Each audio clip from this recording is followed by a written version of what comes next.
I'm Kerry Rowett, and this is the Align and Attract podcast, helping you to create your version of an aligned business. Let's dive into today's episode. Talking Instagram with lovely Emily Osmond. I think you're going to really love today's episode. It's about Instagram, but it's really about making it personal and making it social.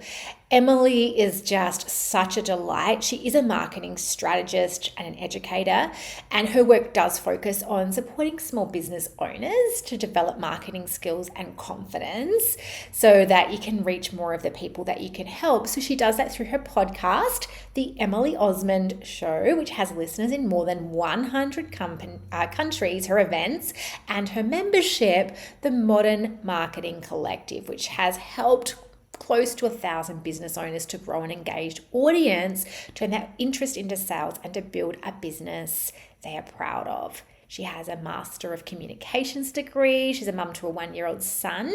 And after growing up in England, she lives in Melbourne. So you can find Emily on Instagram at emilyosmond.com. And I'll share the other links where you can connect to her in the show notes. Now, I met Emily when I went to Tash Corbin's conference in May, the Heart Centered Business Conference. Emily was one of the speakers. She is a really wonderful speaker. And I remember calling her lovely Emily Osmond, and my friend, and you guys know Leonie Dawson, said, "Oh my gosh, Emily really is so lovely, isn't she?" And it's really kind of stuck. But she is lovely, and she's also very smart, very switched on, which you're going to see in our conversation today. So we just really hit it off. We ended up going on some early morning walks several days before the conference. I've since caught up with Emily when I went across to Melbourne. So we've become friends, and you're just going to see she's just such a delight, and I cannot wait to hear what you take away from this episode. Hello and welcome, lovely Emily. I am so happy to have you on the podcast. Thank you, Kerry. I'm delighted to be here and just have a bit of a chin wag. I know it's going to be so amazing. So I'd love you to start off by telling us, like, what led you to start your business in the first place? Yeah, it's not really clear cut. It's like a winding path. So I was doing my undergrad at uni. I did my Bachelor of Arts, Political Science, thought I'd wanted to work in development and policy and change the world and do these amazing things. When I was doing the undergrad, I started doing some volunteering in public relations, and then I did some news reading on the local community TV station. And these different experiences helped me see that I really loved the communications.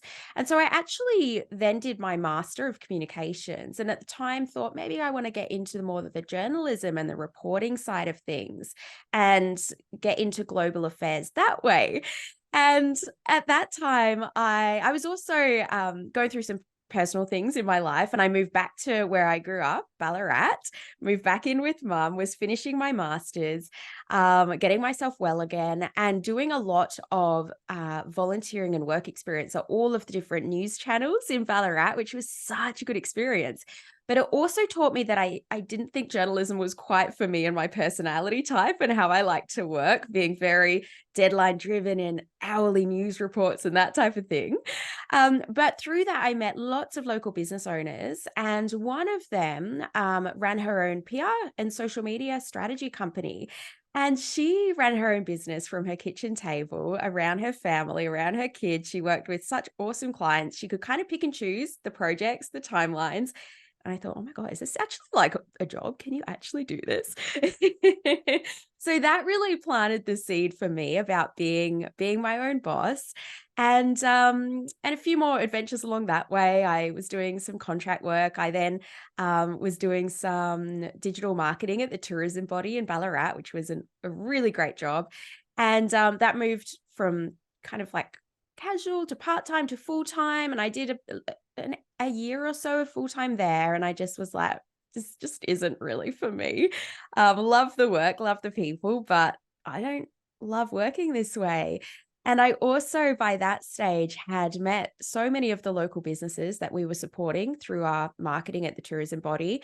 And I could really see their need for help with their marketing strategy and their social media. So they were coming to me asking for some help. And I took the leap, went out on my own, started taking on different clients, started running some workshops, and it's grown from there. I really love that. And that beautiful example of following the breadcrumbs Yeah. of what it is that you notice is lighting you up. Yes. And then also what it is that people are actually asking you for Mm, as well, and responding to that, I find yes. is, yeah, really interesting to hear about. And Mm, so you now predominantly teach Instagram. And so yes. what kind of led you, from more Yeah. general marketing, Yes. digital marketing, to then Mm, honing in on Instagram as the yeah. channel?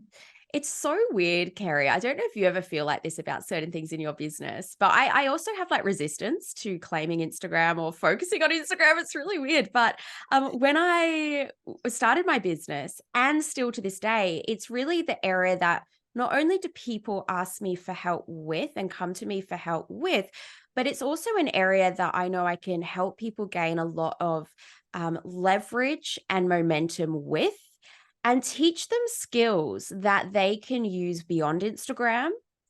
So, teaching them things like actually having purpose behind their content, understanding the strategy behind content, understanding building a brand message that they share, understanding setting their own goals and tracking what they're doing in their business, using their social media to build their list, all of these things that I can then make very, very specific and bring it back to Instagram. And when my members and people in my community understand these things, they can then take those skills, take those strategies, and apply them to different platforms as well. So, yeah, it's kind of people have asked me for it. I saw a massive need, and it's still an area that works really, really well for small business owners.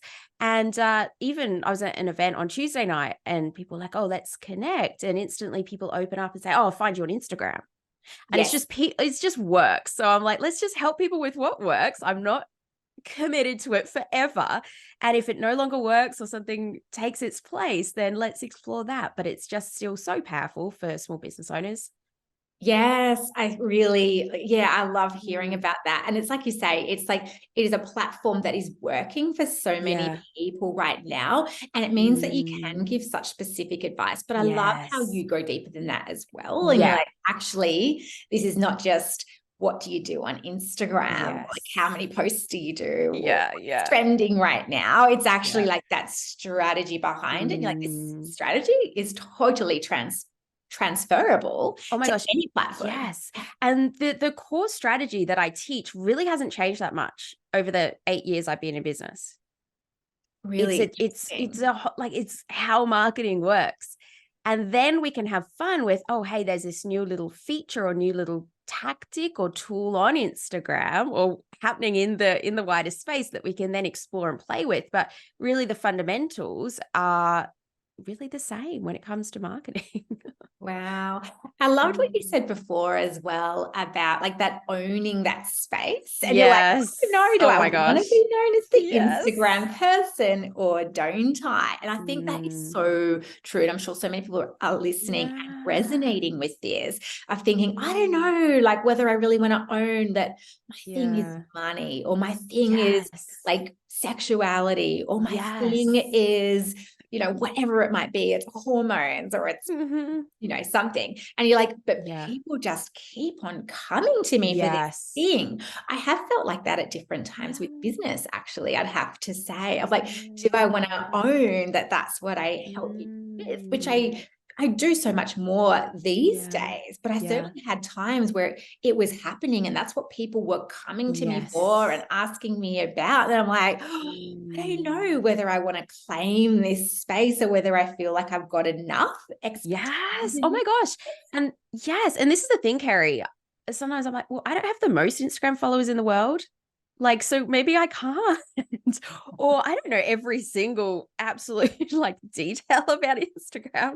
But then I remember, and I'm sure you do too, that it's like, well, no, I can really help people with this. I think that's the thing, isn't it? Is it saying, well, I'm helping people to get results in this Yeah. area, Yeah. and that being the piece that's the most important, rather than, like you said, oh, do I have the most Instagram followers out there? Or even for me, like, do I have the biggest business out there? It's like, that's not really the point. The point is how it That's is that true. you're serving other people and And what it's like, yes. And it's like, say, if someone is like, well, can I really claim money? Well, they might think to themselves, well, I'm not the richest person in the world. But, that's a ridiculous notion to think, well, you're not allowed to help anyone or talk to anyone about what you can really help them with until you're the richest person in the world or whatever it might be. Yes. Oh my gosh, that is so true. I'm sure there's a lot of people like nodding and going, yes, Yeah. I can so relate to that. So do you have any advice for people out there who are going, well, look, I do like Instagram, but I am trying to grow my account, because this is sometimes where people start, is feeling like I need to grow my account. I need to grow my followers so that I'm in front of more people. And they might be feeling like, it's really hard to do that now. It's become so much harder. So what is your advice to people at the moment with that? Yeah, absolutely. So often when I look at people's Instagram accounts that are in more they're starting out, they often are totally invisible in their own account. Often their name isn't on there. Often their face isn't on there. And if we take it to the next level with a strategy, which is it's very scary, and I totally understand it for people, often I can't hear them or see them talking. Yeah, right. Now this is something that once you do it, and I'm curious to hear your results, Kerry, because you're really good at this on your own Instagram. And it's actually, when I met you, I was like, oh my gosh, Kerry, I love your videos. It's actually just speaking to camera. Not necessarily, like, you still do the fun ones if you want to, about miming over or that type of thing. But let's say you're a wedding celebrant. So I'm looking at your Instagram. I want to really get a feel for you and your personality and how you present and how you talk and what your energy is like. And I can't really do that just from like pretty photos, or I can't really do that just from the testimonials. I can't really do that if you're miming over videos or just dancing to videos. So I want to be able to hear, like, how do you present? What's your voice like? What's your personality like? And such a good way to do that is with video. So that's something that I would encourage people to tiptoe into. I know it can be a little bit scary, and actually be sharing content on there. Yes. Because a lot of people will just have massive like pauses for months at a time or something because they don't know what to share, or they feel like it's not working. So then they stop doing it, or whatever it might be. But having that consistency there, sharing things that you like, and this is another little tip here, is sharing things that you would actually engage with yourself. So people often say, oh, I'm not getting engagement. It's like, well, would you actually respond to that post? So think about what the type of content you engage with, you love to see, you comment on or send to a friend, and think, right, how can I flip that and use that for my business too? And then also engaging with other accounts. So not just going on there, posting and then thinking, oh, no one's following me or no one's liking my stuff. It's like, well, are you interacting? Are you getting yourself out in front of new accounts on Instagram? And remember, these are not just accounts, they're business owners or people, and having conversations with them. So yeah, just a few different strategies to think about. And I'm hearing two things in what you're saying. So the first one is being personal, like actually being a person. Yeah. So not feeling like, oh, when I show up on Instagram and I'm doing it for my business, that I need to be my business, or I need to present in a certain way, or, like tips, or like you said, pretty posts and things like that. Instead, like actually being a person and let people see you and hear you and feel you. And then the second thing I'm hearing is like, be social. And I think for some people that can feel harder because, like, in inverted commas, the algorithm, which, everyone does like to blame the algorithm, which is understandable at times as well. But it's like, if you feel like people aren't seeing your stuff, you can feel like, well, I'm not really being social anyway. But it's remembering this is the purpose of being there. So even if you're just imagining that if you're doing that voice to camera, like you're thinking about a client, or you're thinking, I'll often share, or I have over the years often shared themes that I'm working on with my clients. And so Mm, it's personal to me and it's yeah. social for me. Do you know what I mean? It's like, Yes. so I wonder if you can elaborate on Mm, that as well. yeah, absolutely. And it made me think of something else too, Kerry, around that personal thing. So when we are in business, and let's say with Instagram, we take my business, for example, there's many other people that teach Instagram, there's many other people that teach marketing. So what sets my business apart from the others? Well, it's me and my approach and my personality, and people will resonate with that or not. I'm speaking at events soon that is all people that have businesses in the kids' party planning space. So amazing content that they have to share. But for a lot of them, they are totally invisible in their own content. Now, what is going to help them to build more loyalty and desire with their audience? And when their audience are ready to go ahead and choose a vendor to work with, it's really going to help them to actually have them in the content. And I know that I ended up hiring someone for one of my events to do all the styling. And it's because I had that personal connection with her, because I actually saw her show up in her own socials. And it made me feel like I really wanted to support her in her business. And so the type of businesses I work with too, this is just such a great strategy for, because they are the small business owners. They are really the heart and soul of their own business. We're not talking about the massive corporate entities here, but this is our superpower as small business owners, to bring that level of connection and loyalty and relationship. And we can do that through our content. And then you mentioned about building up that, I think the sense of engagement there too. And it takes time. It really does. And also, you just don't know who's watching. I That's so have true. members that one of them said this week, I think, oh my gosh, someone's just reached out to ask me to do like one of their document design. She's a graphic designer. And that I think like they'd been following her on Instagram and seen her posts. And sometimes people do that and never actually engage. So she had no idea. This person then reached out. So keep going, keep showing up, and you will start seeing the trickle through of the return, of the people seeing your stuff, of the people maybe saving some posts. And then they'll go ahead, once they are ready, to go ahead and want to work with you or buy from you. Yes, and there's another piece to this being Mm. social that you have touched on, but I really want to loop back to that, is also like using your in-person connections Uh-huh. and your Yes. in-person networking. Because like you said, so often if you go to a networking event, Yeah. and often it's supporting another business owner when you're doing that, which is such a Mm. beautiful thing to Yeah. do. Like if someone's willing to put on an event which comes Yeah. at expense and comes with risk, like Yeah. I love to support that. And Yeah. like you said, when people meet, so often it's like the phones are Yeah. out and it's like, let's exchange, like, who are you on Instagram? Or that's the Mm-hmm. usual platform, isn't it, that people will connect on. Yes, And exactly. then you're connecting with a real person, Yeah. and you're so Yeah. much more likely to connect with someone Mm. Mm. initially who you Yeah. have some kind of in-person contact with. I have a Yes. question for you Yes. though, because I know you've said like be personal and show up and share. And I can hear a lot Mm. of people Mm. thinking, oh, yes, I would love to do that, but what am I supposed to say? Yeah. Mm. Right. And so, Mm-hmm. what kind of advice would you give to someone who's like, I want to do that, but I go to do it. And then I'm like, but what am Mm. I supposed to say? Yeah. Yeah. Great question. And I can totally understand the roadblock there.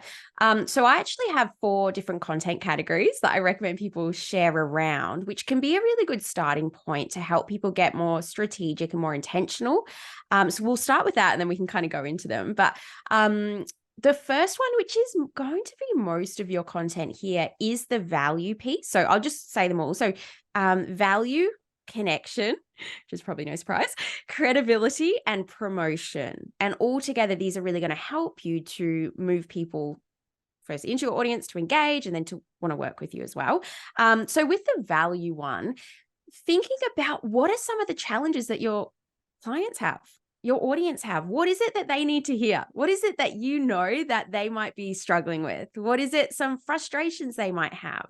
And you can simply speak to them. It doesn't have to be overly complicated or overly really anything. It'd be very, very simple. And one of my little strategies I do at the minute is I sit down, I get my camera out, and I'll record maybe 10 videos at a time. And I just keep thinking to myself, okay, what is it that my audience need to hear? What is it that I could say again? What is it that I haven't said for a while? What is my take on something that maybe is different to others in the industry?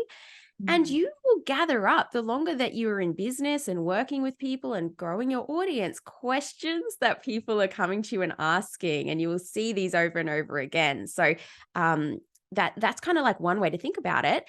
And then also on that too, and we can look at the next one, which I talk about connection, and we've touched on a lot as well in terms of actually being on your social media, like let's see you and hear you. And one way to do that is with your Instagram stories, is just talk about what you're doing for that day. You don't have to create content specifically for that, but it's a great idea to get on there and just be like, hey, today I'm having a podcast interview with Kerry. I'm really looking forward to chatting. I'm going to be out on her podcast, and then I'm going to go do this. You just have a quick little talk or do a little photo and pop in there what you're up to for the day. So really easy just to share what you're doing.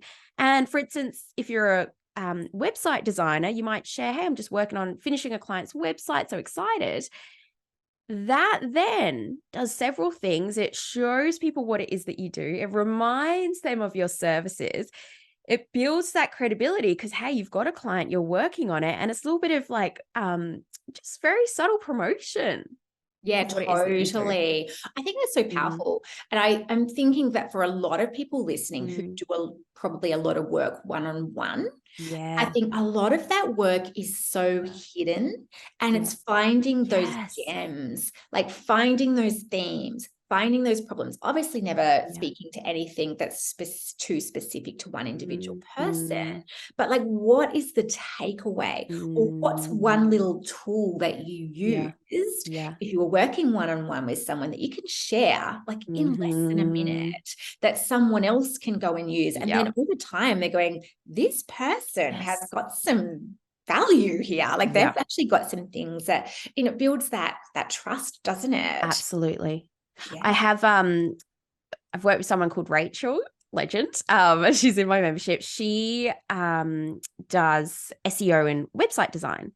And so she has started doing little videos. Some of them she'll talk in, some of them she won't, and sharing a lot of content that is such helpful content. Now, I know people can get a little tripped up too around, but Emily, if I like share too much or be too helpful, maybe people won't need to hire me. But with Rachel, she's found the opposite. And this is often the case too, is by sharing, hey, here's like things you need on your homepage to boost your SEO, or here's some quick SEO tips for you, or whatever it might be. Oh my gosh, what do you think that does? Well, it helps people see that she's such an expert. She's got like such value to share. She knows her stuff. I'm getting, or her audience are getting, like such great stuff from her for free. They're either going to go and implement it and get some great results, or, and a lot of the time, they're going to be like, okay, I can't be bothered doing that, or I don't have time to do that myself, or I just don't want to. I just would rather pay someone to go and do that for me. So I Yes, think that's just, absolutely. yeah, That's the credibility mm, pillar, isn't it? exactly. So yeah, so well done, Carrie. Take a note. So credibility.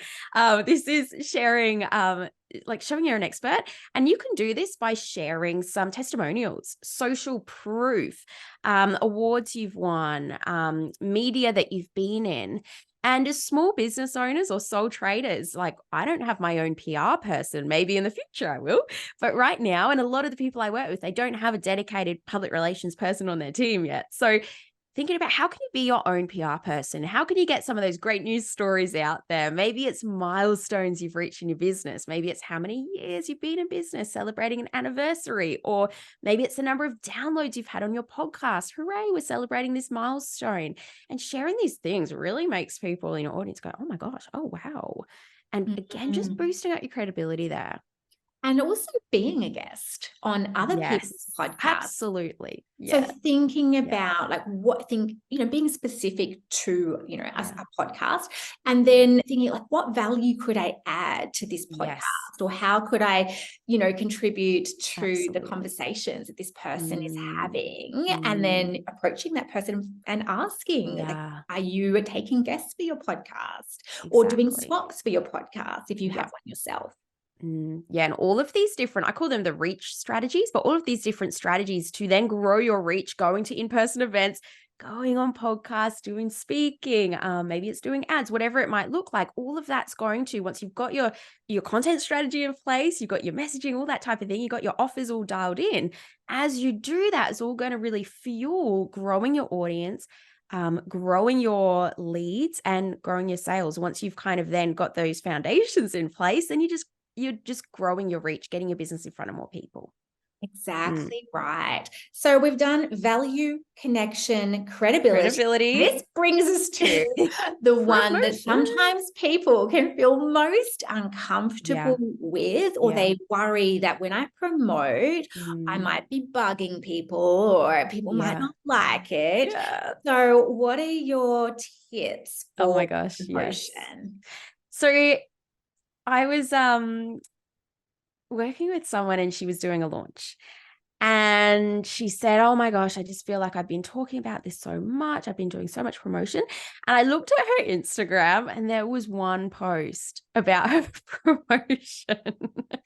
And I think this can happen a bit, is that in our heads, we feel as though we're beating people over the head with what we're talking about when we're selling things in our head, and practically like we've been working on the launch or the promotion for a long time ourselves, maybe for a few weeks. We've been getting the graphics ready, getting the messaging ready. And then we get to the part where we actually have to tell our audience about it. And I think a lot of us, we just don't do enough of that bit. And Yes, one it's like you post is say, you can normally be not enough. burnt out of your own Yeah. messaging. Yes. Yes. So I would say do more than you think you need to. And Mm, even the people that you look at that maybe you've gone and actually bought from, chances are you didn't just see their thing one time. You might have seen it over many years. yes. That patience thing too. But they would have talked about it many, many different times on their Instagram. They would have invited you to their email list where they can continue to nurture you. So that's something else I recommend too. But yeah, often the case is that people just don't even talk about what they sell. And if I looked at your Instagram, like, do I actually know what your services are? Do I know what your packages are? Like, do you actually talk about them on there? Because we're business owners. We're not just blogs. We're not just sharing free content. We actually want to let people know, hey, if you want help with this, I can do an SEO audit for you. Or if you want more help, like this is something I specifically help my clients with, book in a discovery chat. So Yes. inviting people to take the next step, really important. So important. And what I'm hearing in what you just said as well is being quite specific. Yes, definitely. Yeah. Yeah. Instead of just saying, like, find out more, go to my website, like, not that compelling, not clear. And when people get to your website, like, where do you want them to go? So Mm, I just, think about what is that great next step for people. yes. And it's actually like I teach and talk about your offerings is such a big part of your marketing, like what you actually sell. So you need to think about like, how are you packaging them up? How are you making them very, very clear to people, the problems that they solve? So, hey, if you're struggling with this, then I can help you solve that problem in this. Yes. So it's all Yeah. So part of that. linking sometimes, like you mentioned, the Yes, value content that you're creating and absolutely. linking that to what it is that Yes. you are selling in your business Mm, as well. So it's mm, quite clear. yes. Yes, Yes. I really love that. And Mm, so I know that you do have a membership. mm, And so I was curious if you could share with us, what is it that you really love about that model? yeah. Because there'll be people who are listening who are thinking, have maybe considered a membership, or Yeah. maybe it is a good model for them, or it could be a good model for them. So I wonder Mm, if you could share a bit more about your experience. yeah. And it's funny, Carrie, because I was so what's the right word? I was nervous about starting a membership. I was really worried, and I chatted to a friend who had a membership because I was really worried that it would be too much for me or too overwhelming, or there'd be so many questions to answer each day. And I just felt, gosh, that could be really daunting. I'm not sure if I can do this. And so I spoke with a friend that had her own membership, and she's like, Emily, but like you can set the parameters in it. I'm like, oh, okay, good point. So I find that is a common concern with other people that I chat with too, Kerry, about memberships, is that they just feel like it'd be really restrictive or really overwhelming. Now, I would say that you have to like community. You have to like holding space in that community to have a membership. That is important.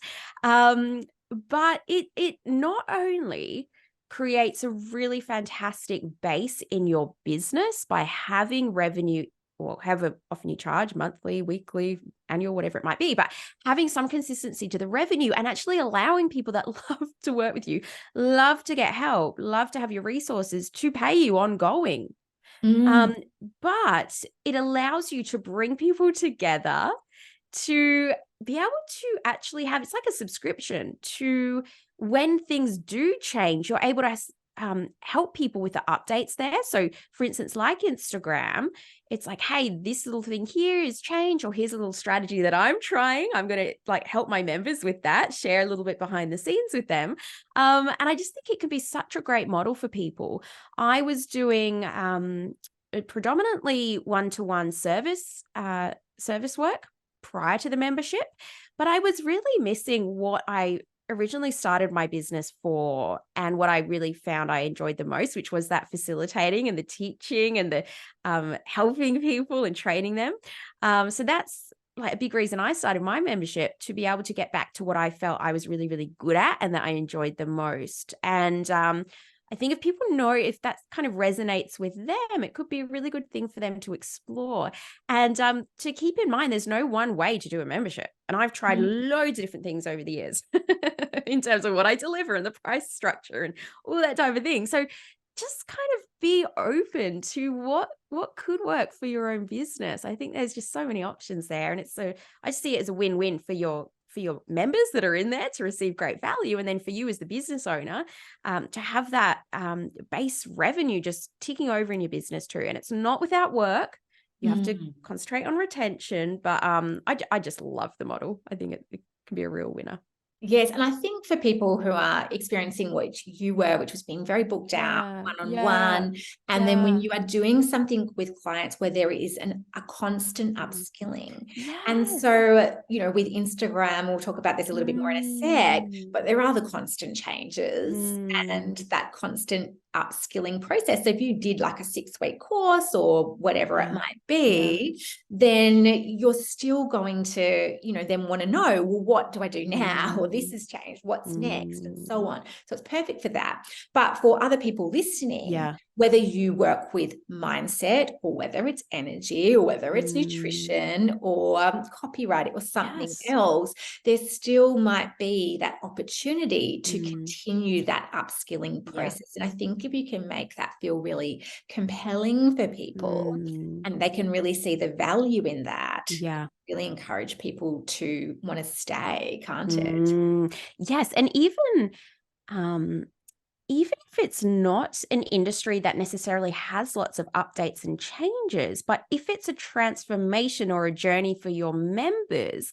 that is a lifelong or ongoing journey, then it can be a really good idea. So just to give an example of that, for instance, getting divorced, it's normally kind of a one and done thing. So perhaps a membership isn't kind of needed for that, but I'm sure you could figure a way to, create something around that. But how to like stay married, or how to have a really fulfilling marriage, that's something that you would probably want to continue working on. So something that might be better suited to a membership, if that makes sense. Kind of looking at what's a problem that people want to keep getting like better at or solving and working on. Yeah, what's the life cycle of this problem, or like this change or this Yes. transformation that you're Yeah. helping people to create, or just to be Mm. able to, continue to adapt and Yeah. to grow, Yeah. like through that, whatever it is that you are teaching. So we Mm. touched on like the constant Instagram Yeah. changes, Yeah. which I think anyone who's listening who's on Instagram will have lamented this at some Mm. time. And so how do you feel about and respond to these changes? And do you Mm. have any mindset tips for other people? Yeah. This is probably like really disappointing for people, but I just don't really get too involved in any of the updates. Like, so I kind of have a bit of a mantra is to don't jump fast, see what lasts. So Threads came out maybe a month or so ago. I'm not really on there. I'm not really using it.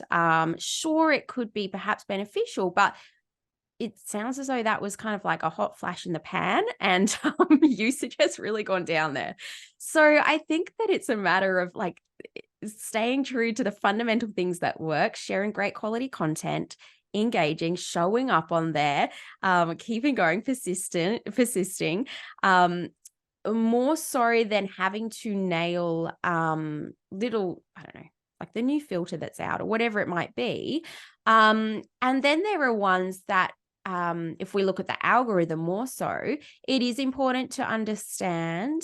So, for instance, a while ago, Instagram did really favor videos. Now they've corrected that a little bit more. And it's also looking at what is working for your own business and your own audience. So using your insights, and you should get a feel of this already by thinking, oh my gosh, that thing I shared got so many comments. And sometimes we put things out there and we're like, this is going to be, I'm going to get so much engagement on this, and it falls flat. So it's always experimenting and testing. And I just take the approach like, one little thing isn't going to make or break your business. Like we can just relax a little bit here. All of us, I think, are in this for the long term too. And just we don't have to get too worked up on when things tweak and change. We can adapt, and at the same time, we can just really like remain strategic with what we're doing too, understanding why we're sharing content, having our call to actions in there.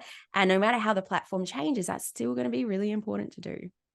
And it sounds like going back to what you've Mm-hmm. shared, of like they're just those fundamentals Yeah. of marketing, and Yeah. also those fundamentals of being personal Yeah. and being social, Yeah. rather than getting caught up in like Mm. tips and tricks and what's Mm. trending and Yeah. trending music or trending Exactly. strategies. And it's like at the end of the day, if you're being personal and you are connecting, Yeah. then the results that you're going to get from that are probably going to be a lot more meaningful than jumping onto some trend, which let's just say it does bring you a bunch of new followers. Like who are those people? Are they even your audience anyway? Well, I had a member, and one of her reels went viral, and I think she got thousands of new followers, but the revenue didn't change in her business. Yeah. Because So people can really get caught up in these metrics that do not matter. And unfortunately, what that possibly means, if none of those thousands of new people were potential clients, now her content is even more diluted because it's being shown to these people who are just like, can you just show me like another funny reel or something? Yeah, exactly. That's what I'm here Exactly. Yeah. It's interesting. It's interesting. Yeah. And I just like to think, trending audio, great, but like that on its own is not enough to give you a successful business. So we can just kind of relax and breathe. So, Emily, can you let the listeners know where they can find you and how they can work with you? Yeah, thank you, Kerry. So you can find me on Instagram, no surprises there. It's under my name, Emily Osmond. And if you just Google my name, you'll find my website, emilyosmond.com. You can come work with me in the Modern Marketing Collective. So emilyosmond.com/collective. And I have a podcast too. So the Emily Osmond Show on all the podcast platforms. Incredible. Thank you so much for being with us today. Thanks, Kerry. I hope you loved that conversation. Please do jump across to Instagram and tag myself, Kerry Rowett, and also Emily at Emily Osmond. Let us know any of your takeaways. You could take a screenshot of the episode or a photo of you as you are listening and share it, or just share the episode directly with somebody who you think could really benefit from it. As I mentioned, Emily's links are in the show notes. Check her out. Go and listen to her podcast. I'm so happy you're here, and I will speak to you very soon.